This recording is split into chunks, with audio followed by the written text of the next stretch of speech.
Hello and welcome to another Exploring Plants video with Erin and Julia. Today we are going to talk about alternation of generations in plants. We will focus on the fern life cycle as it is one of the easiest to see, but remember that all plants do alternation of generations, just on different scales and in different ways. At the end of this intro to the fern life cycle, we will give you a brief overview of how these two life stages also occur in angiosperms, and then you will learn more details about that process with other course content. Here are the key concepts and vocab we will be talking about. We recommend writing these words down and taking notes on each as they come up in the video.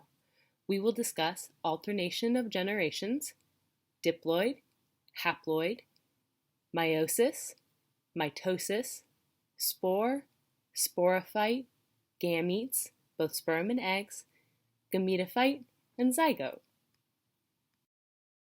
The fern life cycle begins with a spore, which is haploid, meaning it only has a single set of chromosomes.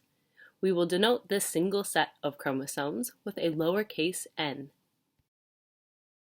This is in contrast to seeds, which are diploid, or contain two sets of chromosomes, one from each parent.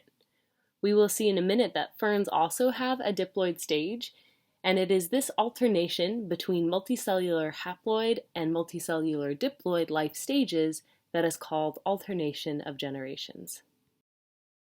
But for now, let's talk about our haploid spore. Because it's sprouting. The haploid spore grows into a haploid gametophyte through mitosis, which is cell division that conserves chromosome number. The gametophyte gets its name because it produces gametes. Isn't that nice and logical?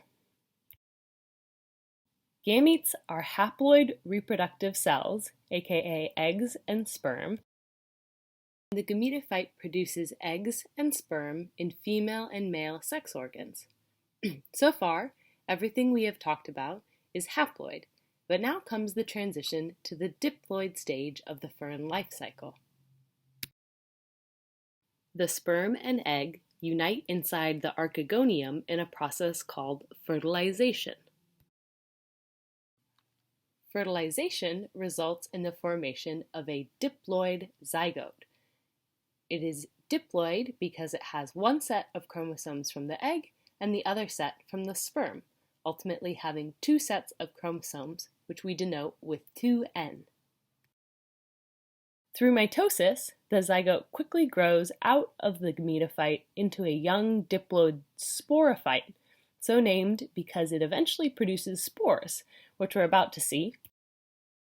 But first, the sporophyte must mature into the fern plant that we're all familiar with.